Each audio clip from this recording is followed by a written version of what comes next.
Students, एक tension की बात हो गई है। अब वो बात क्या है, आज की वीडियो में मैं आपको बताता हूं।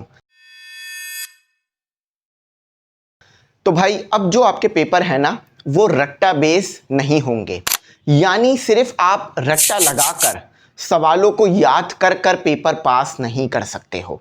अब ये क्या चीज़ है, क्या होने जा रहा है, इसमें आपने करना क्या है और अच्छे नंबर कैसे लेने हैं, आज की वीडियो में हम बात करते हैं। आज बेसिकली 4 चीज़ों पे बात करेंगे कि पेपर कॉन्सेप्ट बेस्ड होंगे।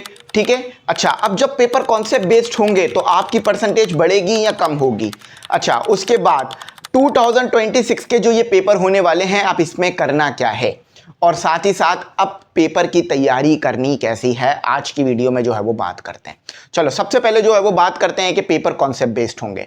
अब देखो, ज़रा ध्यान से बात सुनो और सही तरीके से बात को समझो, जब जाके आपको बात समझ में आएगी। ये सिर्फ एक पोस्ट नहीं है, ये आने वाले वक्त में हमारा बोर्ड का फ्यूचर है, तो जिससे चीज़ें ज़रूर बेहतर होंगी।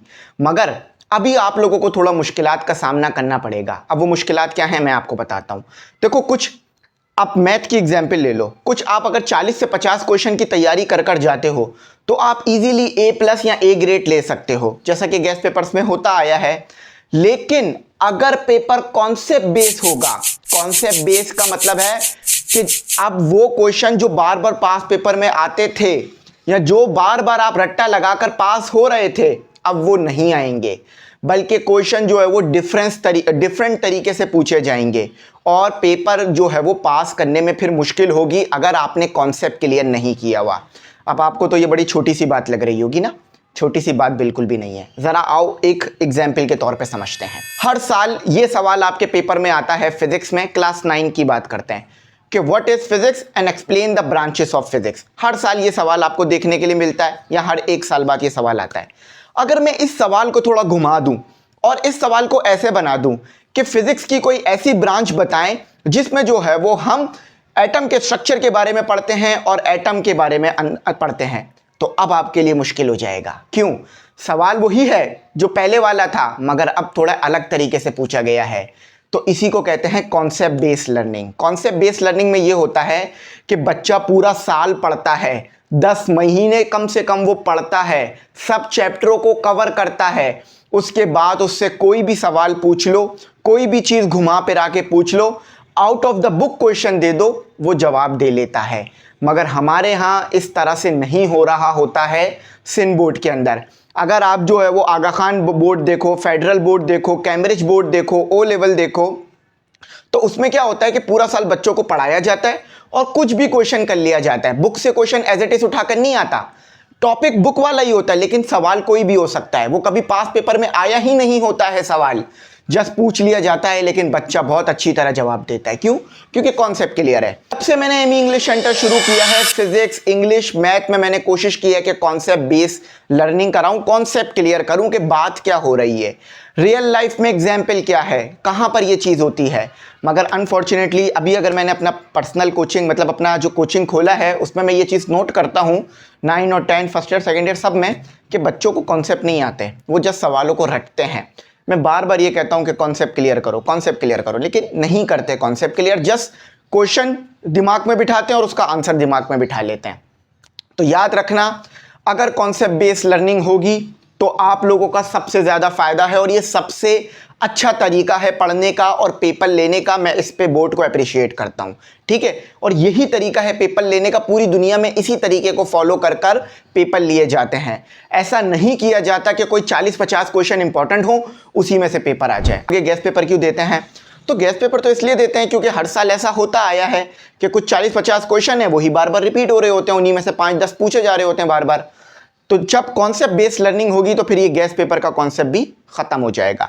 लेकिन अभी जो है वो एक मीटिंग हुई है जो आपके सामने चल रही होगी, जिसको मैंने चलाया भी होगा, तो जिसमें ये कहा जा रहा है कि चेयरमैन जो है वो उनकी सदारत में मीटिंग हुई है और ये कहा गया है कि पेपर रट्टा बेस्ड नहीं होगा, कॉन्सेप्ट बेस्ड होगा। कॉन्सेप्ट यानी सवाल कहीं से भी आ सकता है, कुछ भी आ सकता है। उस सवाल का बुक में होना ज़रूरी नहीं है, बस टॉपिक बुक में होगा, सवाल कुछ भी पूछा जा सकता है। इंग्लिश आनी चाहिए, उसके लिए कॉन्सेप्ट क्लियर होना चाहिए, जिसके लिए पूरा 10 महीना पढ़ना पड़ता है, 12 महीना पढ़ना पड़ता है और अच्छे टीचर से पढ़ना पड़ता है, खुद से नहीं पढ़ा जा सकता कॉन्सेप्ट बेस।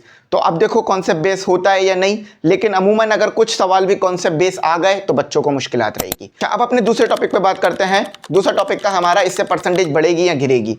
देखो मैंने पहले तो बता दिया कि इससे फ़ायदा तो आपका बहुत होगा अगर कॉन्सेप्ट बेस्ड लर्निंग हुई, लेकिन अगर इस तरह से अगर कॉन्सेप्ट बेस्ड सवाल आते हैं 2026 के एग्जाम में, चाहे वो फिजिक्स में हो, मैथ में हो, इंग्लिश में हो, केमिस्ट्री या कंप्यूटर में, तो बच्चों की परसेंटेज बहुत गिर जाएगी। क्योंकि अगर मेरे कोचिंग में 20 बच्चे हैं ना, जैसा कि मैं जानता हूं, तो उनमें से कोई एक बच्चा भी बहुत मुश्किल ही है जो मैंने देखा हो जो कि कॉन्सेप्ट बेस्ड लर्निंग करता हो। ठीक है, वो सब सवालों को रटते हैं, कॉन्सेप्ट क्लियर नहीं करते हैं, बस सवालों को याद कर लेते हैं बाय हार्ट, तो कॉन्सेप्ट बेस में परसेंटेज गिर जाएगी। अब इसका हल ये है कि आप दुआ करो कि ज़्यादा सवालों को ना घुमाया जाए, आपको सवाल समझ आ जाए, वरना फिर परसेंटेज गिरेंगी, बहुत ज़्यादा गिरेंगी। A+ लाने वाला बच्चा BC में जा सकता है, क्योंकि उसे क्वेश्चन समझना पड़ेगा। वो क्वेश्चन को जो है वो देख रहा होगा, उसने जस्ट टॉपिक पढ़ा होगा कि व्हाट इज फिजिक्स, ये टॉपिक उसने पढ़ा है। सवाल कुछ भी पूछा जा सकता है कि फिजिक्स को एक्सप्लेन करें मेडिकल में, ये सवाल उसने कहीं नहीं पढ़ा पूरी बुक में कि फिजिक्स को एक्सप्लेन करें मेडिकल में, फिजिक्स को एक्सप्लेन करें न्यूक्लियर फिजिक्स में, लेकिन उसने बस व्हाट इज फिजिक्स पढ़ा है। तो अगर व्हाट इज फिजिक्स सही से समझा है तो वो जवाब दे सकता है। तो इसीलिए दुआ करना कि कॉन्सेप्ट बेस कुछ क्वेश्चन हो, 4-5, सारे क्वेश्चन अगर कॉन्सेप्ट बेस आ गए तो बहुत बड़े मुश्किल में फंस जाओगे। अच्छा, अब जो एग्जाम है उसमें क्या कर सकते हैं? देखो, अगर ये फैसला बोर्ड आज से 8 महीने पहले करता, 9 महीने पहले करता, तो इससे फिर बच्चों को फायदा था। क्यों? क्योंकि बच्चों के दिमाग में होता कि कॉन्सेप्ट बेस्ड सवाल आने वाले हैं, तो वो फिर कुछ सवालों के रट्टे नहीं लगाते और पूरे पूरे कॉन्सेप्ट क्लियर करते। पेपर भी, कॉम्प्रिहेंसिव पेपर जो हो रहे हैं कोचिंगों में, वो भी कॉन्सेप्ट बेस्ड होते। जो प्रीलिम्स पेपर लिए जा रहे हैं, जो टारगेट पेपर बनाए जा रहे हैं, वो भी कॉन्सेप्ट बेस्ड बनाए जाते। मॉडल पेपर भी कॉन्सेप्ट बेस्ड दिए जाते। तो इससे फिर बच्चों को दिमाग में बैठ जाती। अब आखिर का कुछ 1 महीना रह गया है और मैं आखिर के 1 महीने में ये कह दूं बच्चों को कि कॉन्सेप्ट बेस होंगे, तो इसमें बच्चे थोड़ा फंस जाएंगे। तो उम्मीद ये है कि शायद कुछ क्वेश्चन कॉन्सेप्ट बेस हों, बाकी वही जो प्रीवियस आते रहे हैं वही हो। अगर सारे क्वेश्चन कॉन्सेप्ट बेस आ गए तो फिर बच्चों के लिए मुश्किल हो जाएगी, क्योंकि हमारा तालीमी निज़ाम खास तौर पे ऐसा है कि वो कॉन्सेप्ट बेस को सपोर्ट नहीं कर रहा होता। मैं सिंध बोर्ड की बात कर रहा हूँ। हाँ, अगर आप फेडरल बोर्ड का बच्चा उठा लो, अगर आप जो है वो आप फेडरल बोर्ड का बच्चा उठा लो, आप आगा खान बोर्ड का, आप कैम्ब्रिज के बोर्ड का, आप दूसरे लेवल का बच्चा उठा लो, तो वो कॉन्सेप्ट बेस्ड जवाब दे सकता है। अब एक बात बताऊं मज़े की, अब जो कराची बोर्ड का बच्चा है ना, वो कोचिंग में जाके फीस देता है पूरे महीने की तमाम सब्जेक्ट के लिए 5,000, मैक्सिमम 8,000 या 9,000। लेकिन जो ये A लेवल का बच्चा होता है, ये कैम्ब्रिज का जो बच्चा होता है, ये फेडरल का जो बच्चा होता है, ये जो आगा खान का बच्चा होता है ना, इसकी ट्यूशन फीस पता है कितनी होती है? इसकी ट्यूशन फीस कम से कम 20-25 हज़ार, 30 हज़ार रुपये तक होती है। कुछ तो 40-40 हज़ार रुपये भी दे रहे होते हैं कोर्स कवर करने के लिए। और फिर जो स्कूलों में ये जा रहे होते हैं उनकी फ़ीस अलग 15-15, 20-20 हज़ार से ज़्यादा होती है। तो कॉन्सेप्ट बेस्ड लर्निंग एक बहुत ज़रूरी चीज़ है। हमारी यूनिवर्सिटी में भी कॉन्सेप्ट बेस्ड लर्निंग होती है, लेकिन इसके लिए ज़रूरी ये है कि फिर तालीमी निज़ाम को भी कॉन्सेप्ट बेस्ड बनाया जाए। ठीक है, हमारी किताबें तो कॉन्सेप्ट बेस्ड हैं, हमारा जो सारा सिस्टम कॉन्सेप्ट बेस्ड बनना चाह रहा है, लेकिन फिर टीचर को पढ़ाना भी कॉन्सेप्ट बेस्ड पड़ेगा। चलो, एक बात हो गई। अच्छा, अब कैसे करनी है? देखो, अब अगले साल के लिए ही दिमाग में रखो, जो भी मैं बात बताऊंगा तैयारी करने की, वो अगले साल के लिए दिमाग में रखना। अब 1 महीना भी नहीं बचा पूरा, तो अब क्या होगा? ठीक है, अच्छा, तो तैयारी ये इस तरह से होगी कि हम आपको टॉपिक पढ़ाएंगे कि व्हाट इज फिजिक्स, और उसे पूरी तरह से एक्सप्लेन कर देंगे कि फिजिक्स क्या है, फिजिक्स की ब्रांचेस क्या हैं, फिजिक्स में क्या क्या सवाल बन सकते हैं। आप उसको अपने दिमाग में रखोगे, अच्छी तरीके से खुद रिसर्च करोगे, चाहे उसमें चैट GPT यूज़ करो, गूगल यूज़ करो, कुछ भी यूज़ करो, और फिर आप अपने दिमाग से क्वेश्चन बनाओगे कि क्या क्या पूछा जा सकता है।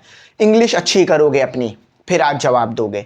तो ये इसका तरीका है पढ़ने का। फिर ये वाला सिस्टम खत्म हो जाएगा कि पास पेपर में आया हुआ क्वेश्चन था, मैंने लिखा, उसका आंसर लिख दिया, आपने बस वही आंसर याद कर लिया। ये चक्कर खत्म हो जाएगा। तो सबसे अच्छा, मैं इस चीज़ को बहुत अप्रिशिएट करूंगा कि कॉन्सेप्ट बेस्ड लर्निंग होनी चाहिए, बहुत ज़रूरी है कॉन्सेप्ट बेस्ड लर्निंग। लेकिन कॉन्सेप्ट बेस्ड लर्निंग के लिए ये भी बहुत ज़रूरी है कि बच्चे को पूरा साल भी फिर कॉन्सेप्ट बेस्ड पढ़ाया जाए, उसको चंद क्वेश्चन का जो है वो पीछे ना लगाया जाए। अब देखो, मैं फिर ये कहूँगा कि मैं भी गेस्ट पेपर देता हूँ। मैं क्या, पूरे कराची में जितने भी कोचिंग हैं वो गेस्ट पेपर दे रहे हैं। उसकी वजह है कि अब तक जब भी पेपर होते आए हैं उसमें कुछ क्वेश्चन ऐसे हैं जो बार बार रिपीट होते हैं, आप उठा के देख सकते हो पास पेपर्स।